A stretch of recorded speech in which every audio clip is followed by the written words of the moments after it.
In a small town in western Massachusetts. 4.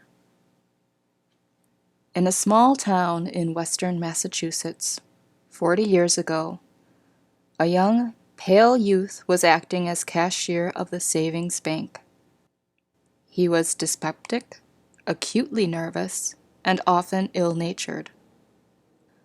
One day, several large factories closed their doors, and the corporation to whom the bank had loaned money gave notice of bankruptcy. The president of the bank was in Europe, and the people did not know that the bank was a loser by the failure. The cashier was almost overcome by the sense of danger, for he could not meet a run on the bank with the funds he had on hand. He entered the bank after a sleepless night, fearing that the people might in some way learn of the bank's responsibility. He was sleepy, faint, discouraged.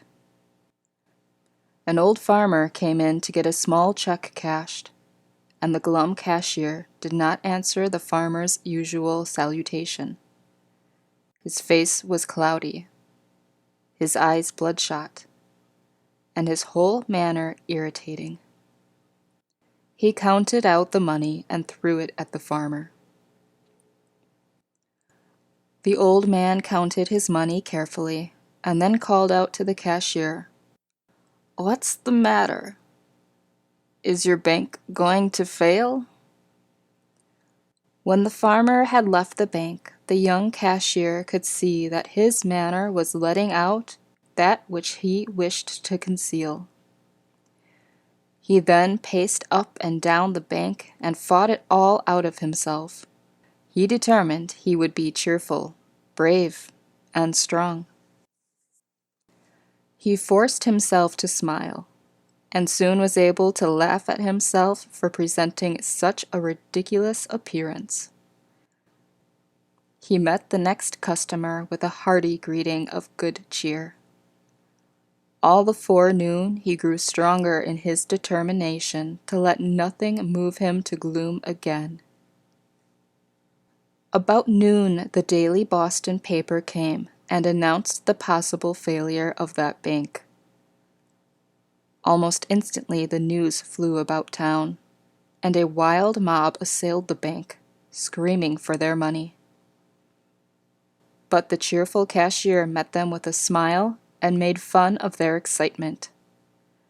The 18th man demanding his money was an old German, who, seeing the cashier count out the money so coolly and cheerfully, drew back his bank book and said, "If you have the money, we don't want it now, but we thought you didn't have it."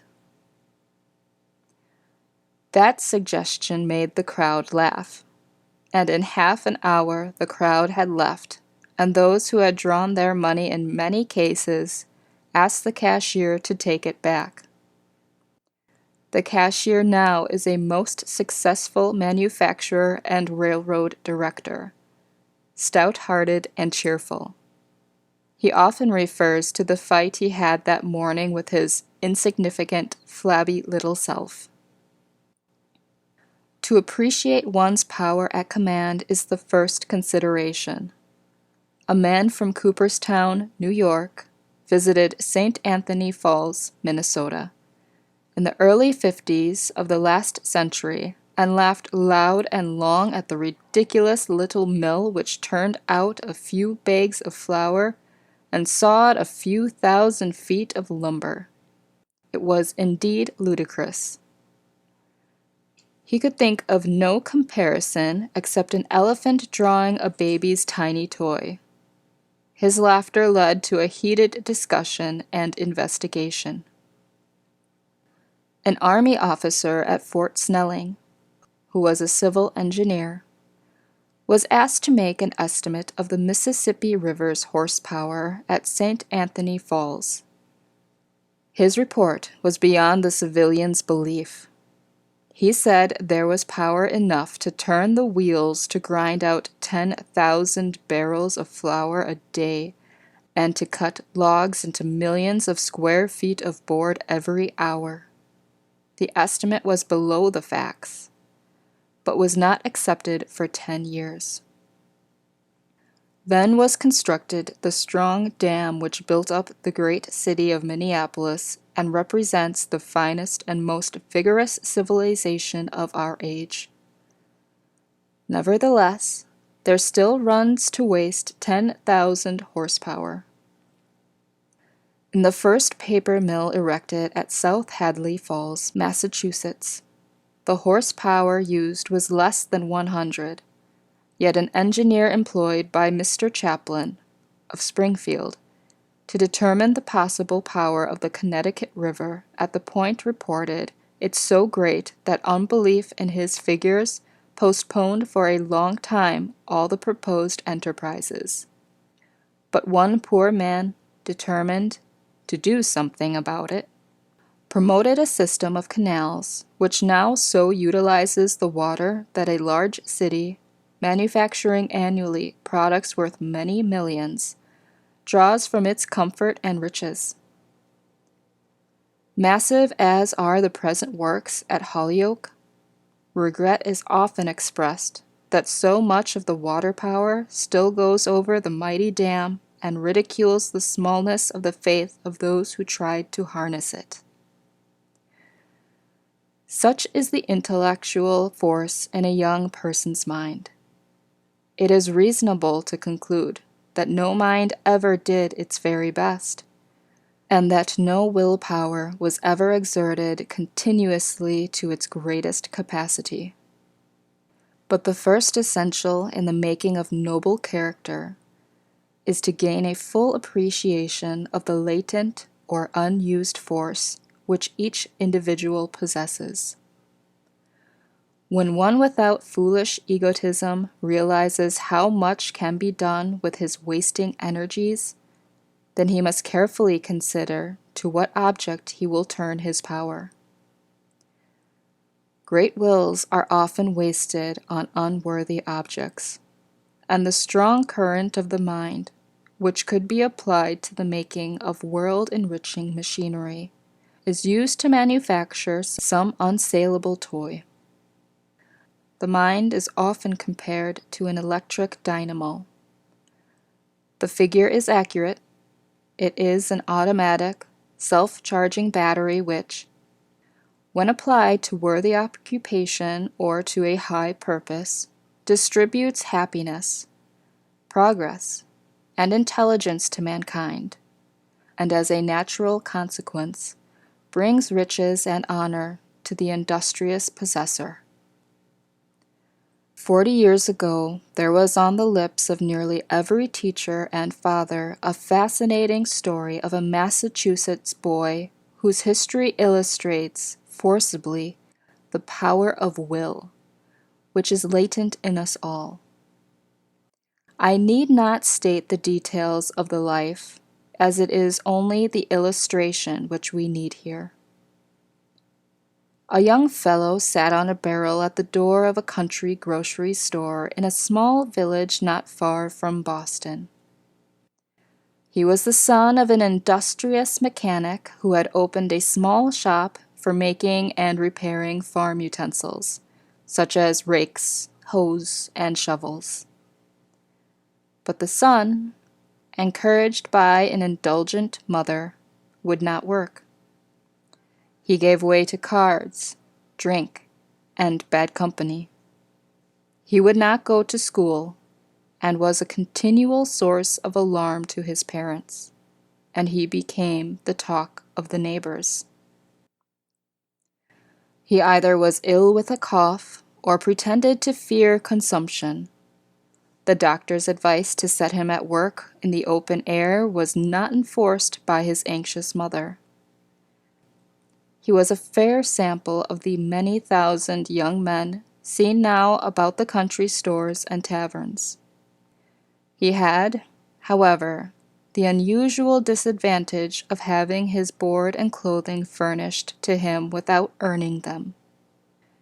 If he exercised his will, it was to turn it against himself in a determined self-indulgence. I heard him once refer to those days and quote Virgil in saying that the descent of Avernus is easy. One evening, with his hands in his pockets, he strolled up to the store and post office to meet some other young men for a game of checkers. Under the only street lamp near the store, a patent medicine peddler had opened one side of his covered wagon and was advertising his universal cure. The boy, then about 19 years old, listened listlessly to the songs and stories, but was not interested enough to learn what was offered for sale. The vendor of medicines held up a chain composed of several seemingly solid rings which he skillfully took apart. He then offered $1 to any one who would put the rings together as they were before. The puzzle caught the eye and interest of the careless boy. As the rings were passed from one to another, they came to him. He looked them over and said, "I can't do it," and passed them on. The Yankee peddler yelled at the boy, "If you talk like that, you will land in the poorhouse." The young fellow was cut to the heart with the short rebuke. He was inclined to answer hotly, but lacked the courage.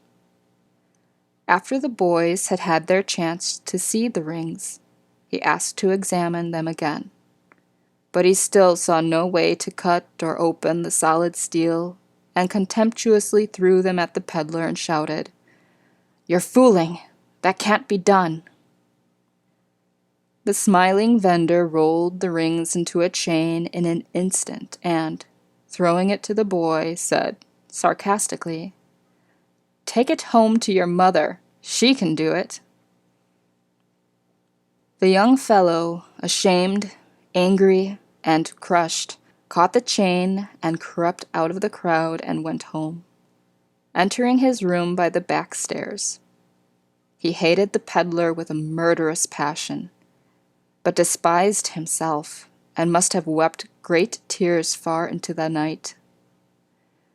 The next morning he sat on the side of his bed, gazing at the chain, long after his father had gone to work. That was a terrible battle. All who succeed must fight that battle to victory at some time, or life is a failure. He who conquers himself can conquer other men. He who does not rule himself cannot control other people. For the first time, that boy was conscious of his lack of will. He was painfully ashamed. He could not again meet the boys, or the one girl who was at the post office, unless he solved that riddle. It was far worse to him than the riddles of the ancient oracles or the questions of Samson had been to the ancients. No victory so glorious to any man as that when he rises over his dead self and can shout with unwavering confidence, "I will." That young man's battle was furious and a strain on body and soul. He kept saying over and over again, "I will solve that riddle." He was sorely tempted by hunger, as he would not stop to eat. He determined to win out alone, and did not ask aid even of his mother. That night the rings fell apart in his hands and rolled on the floor. He had won.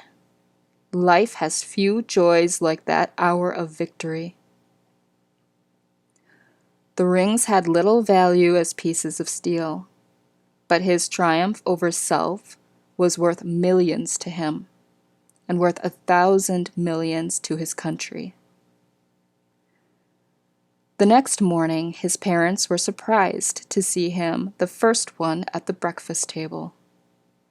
He told of his solution of the puzzle, and said to his astonished but delighted parents that he had loafed around long enough and that he had determined to take hold and do things. He asked for an especially hard place in the shop, and entered that week on a noble, triumphant career, having few equals save those of his little experience. His health became robust. His work became profitable. New business ideas were developed, and in a few years he controlled the inside business and far distanced all outside competitors. He said to his wife, "I will have $1 million, and every dollar shall be a clean and honest dollar." In those days, $1 million looked like a mountain of gold, but he secured the $1 million and steadily raised the pay of his workmen. He became the sheik of the town, the father and advisor of every local enterprise. He was sent to Congress by a nearby unanimous vote. For 11 years, he was a safe counselor of the administration at Washington and was a close friend and trusted supporter of President Lincoln. One day in 1864, the Federal armies had been defeated by the Confederate forces, and gloom shadowed the faces of the people. President Lincoln had a sleepless night. It looked like defeat and disunion. The danger was greatly increased by the abandonment of the scheme to hold California to the Union by building a railroad through the mountainous wilderness of the Sierra Nevada and Rocky Mountains. The chief engineer who surveyed the route said that it could not be done because of the great cost. 3 great fanciers had been consulted and refused to undertake the hopeless task. The great Massachusetts senator told Mr. Lincoln that there was just one man who could do that gigantic feat. The senator said to Lincoln, "If that congressman makes up his mind to do it, and it is left to him, he will do it. He is a careful man, but he has a will which seems to be irresistible."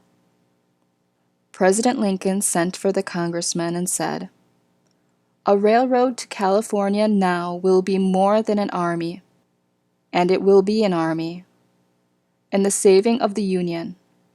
Will you build it?" The congressman asked for 3 weeks to think. Before the end of that time, he asked the Secretary of War to take his card to President Lincoln. Then in Philadelphia, on the card was written, "I will." What a startlingly fascinating story from real life is the history of that mighty undertaking.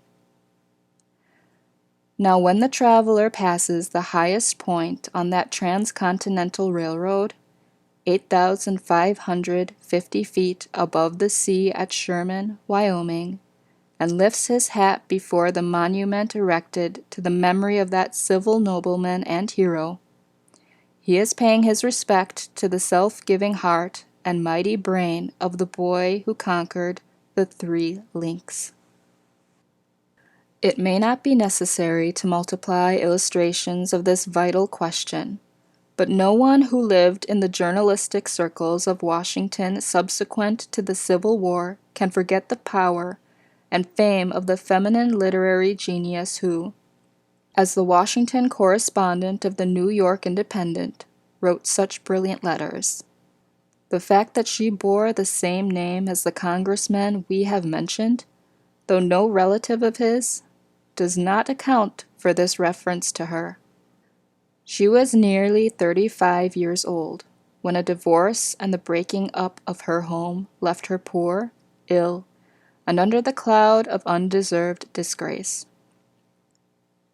Her acquaintances predicted obscurity, daily toil with her hands, and a life of lonely sorrow. Poor victim of sad circumstances.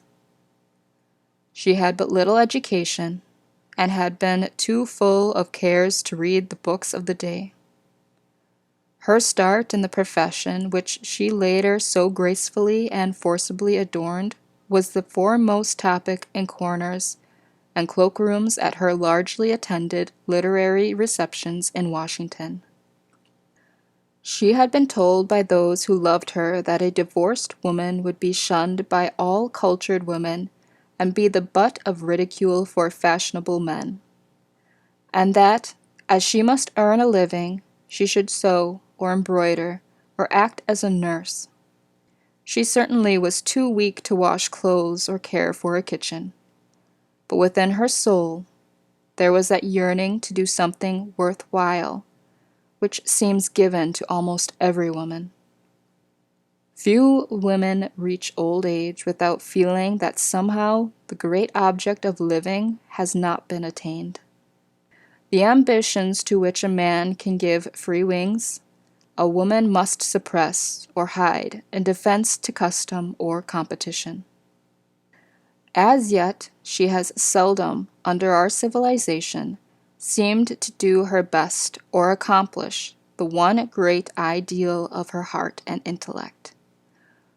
While she has the same God-given impulses, visions, and senses of power, she builds no cathedrals, spans no rivers, digs no mines, founds no nations, builds no steamships, and seldom appears in painting, sculpture, banking, or oratory. She is conscious of the native talent, sees the ideals, but must hide them until it is too late. But this woman from the interior of New York State was an exception. Like Charlotte Bronte, she said, "I will write." Like the same great author, she had her rebuffs and returned manuscripts. And all the more since at that time women were unknown in the newspaper business. But her invariable answers to critics and discouraged friends was, "I will." When in 1883 she said, "I will," to the great editor who became her second husband, the President of the United States wrote a personal letter to say that, while he wished her joy, he could but admit that it would be a distinct loss to humanity to have such a brilliant genius hidden by marriage. In an automobile ride from Lake Champlain to New York, I saw the city of Burlington, Vermont, with its university, where Barnes had said, "I will." At St. Johnsbury, the whole city advertises Fairbanks, who said, "I will." At Brattleboro, the hum of industry ever repeats the name of the boy Esty, who said, "I will." At Holyoke, the powerful canals seem to reflect the faces of Chase and Whitney, who, when poor men, said, "I will." At Springfield, the signs on the stores, banks, and factories suggest the young Chapin, who made the city prosperous with his "I will." At New Haven, Whitney's determination stands out in great streets and university buildings. Chicago, Denver, Los Angeles, New Orleans, Atlanta, Raleigh, Niagara, Pittsburgh, and 100 American cities like them are the outcome of ideas with wills behind them in the heads of common men. If every man had in the last generation done all that it was in his power to do, what sublime things would stand before us now in architecture, commerce, art, manufactures, education, and religion. The very glimpse of that vision bewilders the mind. But the many will not do, while the few great benefactors of the race will to do. My young friend, be thou among those who will with noble intentions to do. The end.